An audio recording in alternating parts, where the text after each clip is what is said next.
नमस्कार, मैं डॉक्टर राकेश पाठक। प्रधानमंत्री नरेंद्र मोदी ने घुसपैठियों का राग फिर से अलापना शुरू कर दिया है। वे लाल किले की प्राचीर से लेकर बिहार और बंगाल की आम सभाओं तक सब जगह एक ही सुर लय ताल में एक ही बात दोहरा रहे हैं कि देश में बहुत बड़ी संख्या में घुसपैठिए घुस आए हैं और ये घुसपैठिए युवाओं का रोजगार छीन रहे हैं, रोटी बेटी छीन रहे हैं और यहां तक कि आपकी माटी भी छीन सकते हैं। लेकिन प्रधानमंत्री के इस राग भैरवी ताल कहरवा घुसपैठिया पर विपक्ष के नेताओं से लेकर आम जनता तक ये सवाल पूछ रही है कि अगर इतनी बड़ी संख्या में लाखों करोड़ों घुसपैठिए देश के भीतर घुस आए हैं तो पिछले 11 सालों से आप क्या घुइयां छील रहे थे? पिछले 11 सालों से प्रधानमंत्री बने नरेंद्र मोदी, गृह मंत्री की कुर्सी पर बैठे हुए अमित शाह और पूरी मोदी सरकार पिछले 11 सालों से इस तरह की घुसपैठ को रोकने में नाकाम क्यों रही है? आइए अब सिलसिला शुरू करते हैं लाल किले की प्राचीर से दिए गए प्रधानमंत्री के भाषण की। ऐतिहासिक रूप से अपने सबसे लंबे भाषण में प्रधानमंत्री ने दुनिया जहान की बात कही, लेकिन उन्होंने बहुत जोर देकर कहा कि हमारे देश में बहुत बड़ी समस्या घुसपैठियों की आमद से हो गई है। ये घुसपैठिए हमारे देश के युवाओं का रोजगार छीन रहे हैं। इनकी वजह से देश के युवा बेरोजगार हैं, लेकिन इन्हें बख्शा नहीं जाएगा। इन्हें ढूंढ ढूंढ कर वापस भेजा जाएगा। इसके लिए बाकायदा एक मिशन शुरू करने का दावा भी प्रधानमंत्री ने किया। आइए पहले लाल किले की प्राचीर से दिया गया ये भाषण सुन लेते हैं। षड्यंत्र के तहत, सोची समझी साजिश के तहत देश की डेमोग्राफी को बदला जा रहा है। एक नए संकट के बीज बोए जा रहे हैं और ये घुसपैठिए मेरे देश के नौजवानों की रोजी रोटी छीन रहे हैं। एक घुसपैठिए मेरे देश की बहन बेटियों को निशाना बना रहे हैं। ये बर्दाश्त नहीं होगा। ये घुसपैठिए भोले भाले आदिवासियों को भ्रमित करके उनकी जमीनों पर कब्जा कर रहे हैं। ये देश सहन नहीं करेगा। और इसलिए मेरे प्यारे देशवासियों, जब डेमोग्राफी परिवर्तन होता है, सीमावर्ती क्षेत्रों में डेमोग्राफी में परिवर्तन होता है, तब राष्ट्रीय सुरक्षा के लिए संकट पैदा होता है। देश की एकता, अखंडता और प्रगति के लिए ये संकट पैदा, सामाजिक तनाव के बीज बो देता है। और कोई देश अपना देश घुसपैठियों के हवाले नहीं कर सकता है। दुनिया का कोई देश नहीं कर सकता है, तो हम भारत को कैसे कर सकते हैं?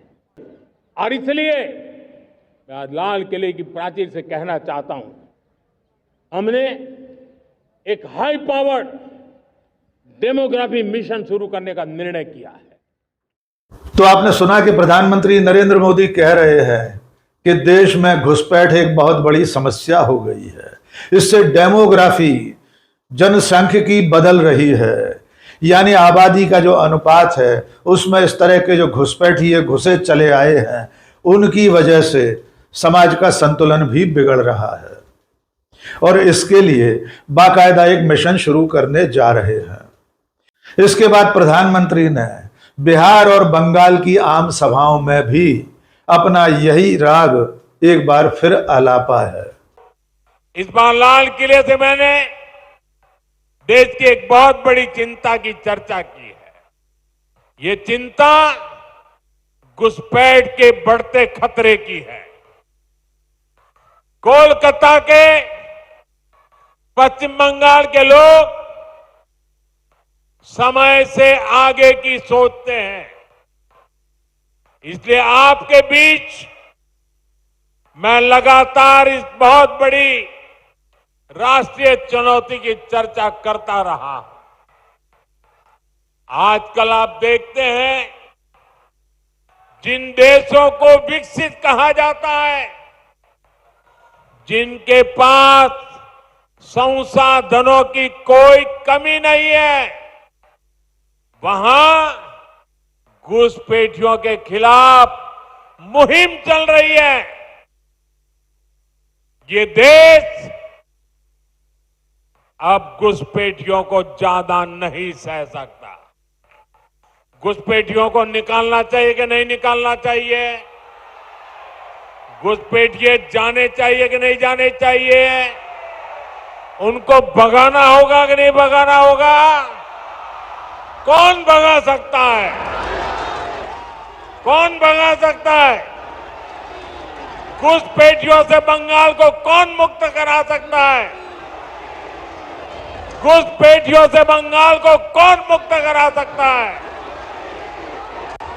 साथियों, मोदी नहीं, भाजपा नहीं, आपका एक वोट करा सकता है। आपका एक वोट। तो प्रधानमंत्री हर जगह यही बात दोहरा रहे हैं कि देश में बहुत बड़ी संख्या में घुसपैठ हुई है।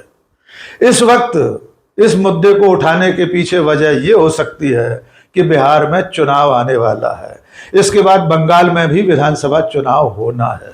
मजेदार बात यह है कि प्रधानमंत्री जिस बिहार में घुसपैठ का जिक्र कर रहे थे, उस बिहार की सीमा बांग्लादेश से नहीं जुड़ती।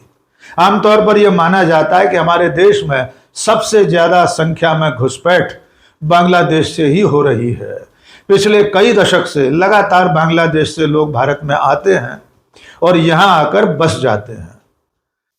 बांग्लादेश की सीमा भारत के जिन राज्यों से जुड़ती है, मिलती है, उनके नाम भी जान लीजिए। बांग्लादेश से सटे हुए राज्य हैं असम, मेघालय, मिजोरम, त्रिपुरा और पश्चिम बंगाल। इसके अलावा एक और मजेदार बात है, झारखंड के पिछले विधानसभा चुनाव में भी प्रधानमंत्री नरेंद्र मोदी ने घुसपैठियों का राग अलापा था। आपको अच्छी तरह याद होगा कि झारखंड में प्रधानमंत्री ने कहा था कि ये घुसपैठिए आपकी रोटी बेटी छीन रहे हैं और ये कल को माटी भी छीनेंगे। यहां दिलचस्प बात यह है कि झारखंड की सीमा तो देश के बाहर किसी भी दूसरे देश की सीमा को छूती भी नहीं है। यानी झारखंड देश के भीतर लैंड लॉक स्टेट है। उसकी सीमा चारों तरफ से अपने ही देश के राज्यों से घिरी हुई है। लेकिन इसके बावजूद झारखंड के मतदाताओं को घुसपैठियों के नाम पर प्रधानमंत्री नरेंद्र मोदी एक तरह से धमका रहे थे कि ये घुसपैठिए आपकी रोटी बेटी और माटी छीन रहे हैं। आइए झारखंड की आमसभा का ये भाषण भी सुन लीजिए। साथियों, आज झारखंड की पहचान बदलने की बहुत बड़ी साजिश हो रही है। जेएमएम कांग्रेस में बाहर से आए घुसपैठियों को यहां का परमानेंट निवासी बनाने के लिए हर गलत काम किए गए। आदिवासी बेटियों को शादी के नाम पर ठगा गया और जमीन हथिया ली गई। इन घुसपैठियों ने आपसे आपका रोजगार छीन लिया, आपकी रोटी भी छीन ली। इसलिए इस चुनाव में रोटी, बेटी और माटी की सुरक्षा सबसे बड़ा महत्व का मुद्दा है। यही बात उन्होंने बंगाल की आमसभा में भी दोहराई। यद्यपि इसमें कोई संदेह नहीं है कि सबसे ज्यादा घुसपैठ पश्चिम बंगाल में ही होती है, क्योंकि उसकी सीमा बांग्लादेश से एकदम लगी हुई है। बहुत आसानी से वहां घुसपैठ चल रही है और बड़ी संख्या में पश्चिम बंगाल में घुसपैठिए घुस चुके हैं। लेकिन सरकार घुसपैठियों को निकालने का काम भी राज्यवार लगातार कर ही रही है। इसमें पश्चिम बंगाल में से भी घुसपैठियों को बाहर बेदखल करके बांग्लादेश भेजने का काम चल रहा है। खास तौर से ऑपरेशन सिंदूर के बाद इसमें थोड़ी गति और आई है। ऑपरेशन सिंदूर के बाद गृह मंत्रालय के आंकड़ों के अनुसार करीब करीब 2000 घुसपैठियों को वापस बांग्लादेश भेजा गया है। दिल्ली पुलिस का दावा है कि उसने 900 और ऐसे लोगों की शिनाख्त कर ली है जिन्हें जल्द ही डिपोर्ट किया जाएगा, यानी उन्हें भारत की सीमा से बाहर बांग्लादेश में धकेला जाएगा। और सबसे मजेदार बात यह है कि जिस वक्त बिहार में SIR यानी मतदाता सूचियों का गहन पुनरीक्षण शुरू हुआ, उसके बाद इस तरह की अफवाहें फैलाई गईं, इस तरह की खबरें प्रसारित की गईं कि बिहार में बहुत बड़ी संख्या में विदेशी लोग मतदाता बन गए हैं, इसलिए उनके नाम वोटर लिस्ट में से हटाए जा रहे हैं। 65 लाख लोगों के नाम वोटर लिस्ट में हटाए गए। मामला सुप्रीम कोर्ट पहुंचा। सुप्रीम कोर्ट ने उनके नाम सोशल मीडिया पर, वेबसाइट पर साझा करने का आदेश दिया और अब वोटर लिस्ट में नाम शामिल करने की जो पात्रताएं हैं उसमें आधार कार्ड को भी शामिल करने का आदेश सुप्रीम कोर्ट ने दिया है। लेकिन सबसे मजेदार बात यह है कि बिहार में भी अब तक किसी जिले में, किसी तहसील में, किसी गांव में एक भी घुसपैठिए का नाम वोटर लिस्ट में नहीं पाया गया है।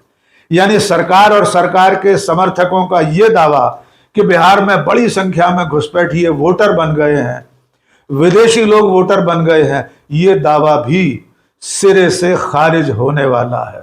प्रधानमंत्री के बार बार घुसपैठिया करने से मोदी सरकार और उसके मंत्री भी सुर में सुर मिला रहे हैं। केंद्रीय मंत्री पीयूष गोयल ने एक्स पर लिखा कि बहुत सारे लोग फर्जी कागज बनवाकर रुक गए हैं, ऐसे लोगों को तो जाना ही पड़ेगा।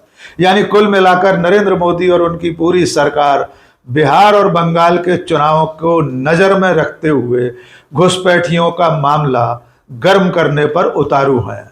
लेकिन यह मामला भी खुद उन पर ही भारी पड़ता दिखाई दे रहा है, क्योंकि विपक्ष के नेताओं से लेकर आम लोगों तक लोग अब यह सवाल पूछ रहे हैं कि इतनी बड़ी संख्या में घुसपैठ आखिर हो कैसे गई। जब 11 साल से आप सरकार में हैं, नरेंद्र मोदी प्रधानमंत्री हैं, तथा कथित चाणक्य अमित शाह गृह मंत्री हैं, देश की सीमाओं की सुरक्षा की जिम्मेदारी केंद्र सरकार की है, सीमा सुरक्षा जैसे बल गृह मंत्रालय के अधीन हैं, तो जब देश की सीमाओं की सुरक्षा का जिम्मा नरेंद्र मोदी और अमित शाह का है, केंद्र सरकार का है, तो पिछले 11 सालों में इस तरह घुसपैठ क्यों हो रही है। आइए सबसे पहले आपको सुनवाते हैं कांग्रेस अध्यक्ष मल्लिकार्जुन खड़गे का बयान। वे सीधा सवाल कर रहे हैं कि अगर घुसपैठ हो रही है तो 11 सालों से आप क्या कर रहे हैं। आकर भाषण दे रहे, माटी, रोटी, बेटी, इनकी हिफाजत करना है। इनको आज लोग ढकलते ढकलते अंदर आ रहे हैं, फिर तुम क्या काम कर रहे हो? अरे तुम देश के प्रधानमंत्री हो, होम मिनिस्टर हो, डिफेंस मिनिस्टर तुम्हारे पास हो, वो ढकलते ढकलते अंदर आए कैसा? राज्य तो तुम्हारा है, प्रधानमंत्री तुम हो, होम मिनिस्टर तुम हो, डिफेंस मिनिस्टर तुम हो, आसाम का चीफ मिनिस्टर तुम्हारा है। वहां पर तो शेड्यूल्ड ट्राइब का आपको स्टेटस नहीं दिया, वो जो मान्यता होना चाहिए था वो तो नहीं दिया। और यहां शेड्यूल्ड ट्राइब के लिए बकते रहते हैं। अरे भाई काम करो, बकने से फायदा नहीं। आरजेडी के नेता तेजस्वी यादव ने भी प्रधानमंत्री के इस घुसपैठिए वाले राग पर टिप्पणी करते हुए कहा है कि ये फालतू लोग हैं, जब चुनाव आता है तब इन्हें घुसपैठ याद आती है। तेजस्वी ने कहा झारखंड के चुनाव के समय भी प्रधानमंत्री ने घुसपैठिए की बात कही थी, लेकिन उसके बाद क्या हुआ। आइए सुनते हैं तेजस्वी यादव ने क्या कहा। 11 साल से क्या कर रहे थे? 11 साल से झाल बजा रहे थे क्या? जब आया है चुनाव तो कुछ बोलिएगा। अब झारखंड में भूल गए क्या? झारखंड में भी तो घुसपैठियों का मुद्दा लेकर के चले थे, जनता ने मुंह तोड़ जवाब दिया ना इन भाजपाइयों को। अब भूल गए वहाँ घुसपैठिया था कि नहीं था। अब जहाँ चुनाव है वहाँ घुसपैठिया हो जाता है। ये लोग बेकार के लोग हैं।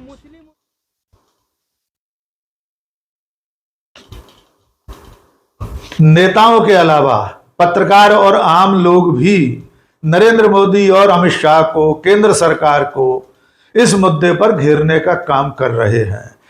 पत्रकार कृष्णकांत ने सोशल मीडिया पर लिखा, नरेंद्र मोदी बता रहे हैं कि दुनिया भर से घुसपैठिए भारत में घुसे चले आ रहे हैं, रोटी बेटी जमीन नौकरी सब छीन रहे हैं, और ये 11 साल से प्रधानमंत्री हैं लेकिन कुछ कर नहीं पा रहे।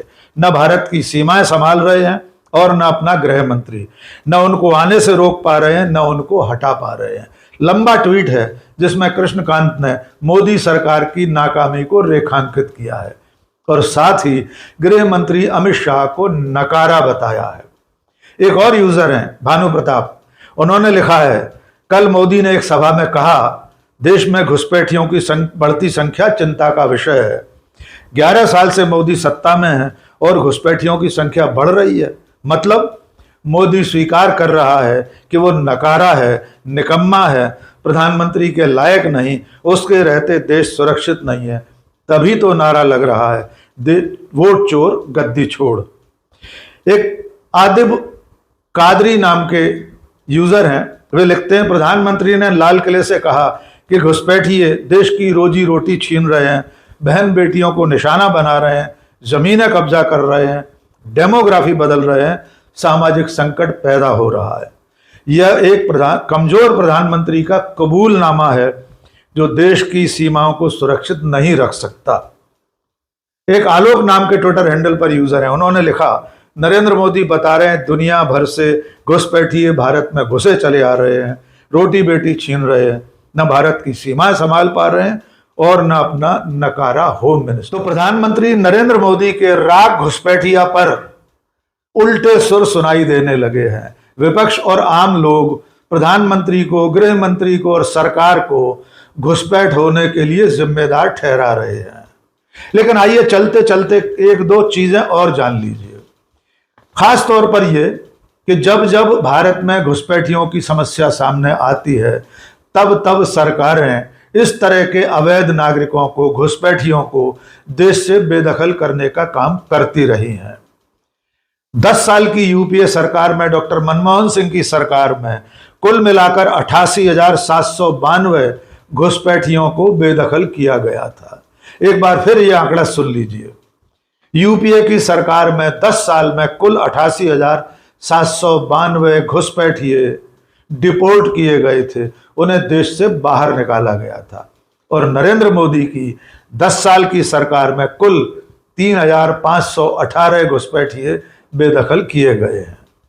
और सबसे मजेदार बात यह है, लोग ये सवाल पूछ रहे हैं कि ज्यादातर घुसपैठिए बांग्लादेश से ही आए हैं, जिनको लेकर प्रधानमंत्री नरेंद्र मोदी और उनकी पार्टी लगातार बवाल खड़ा करते हैं। और वही प्रधानमंत्री, उन्हीं नरेंद्र मोदी की सरकार ने बांग्लादेश की भागी हुई प्रधानमंत्री, बांग्लादेश से जान बचाकर आई प्रधानमंत्री शेख हसीना को महीनों से भारत में शरण दे रखी है।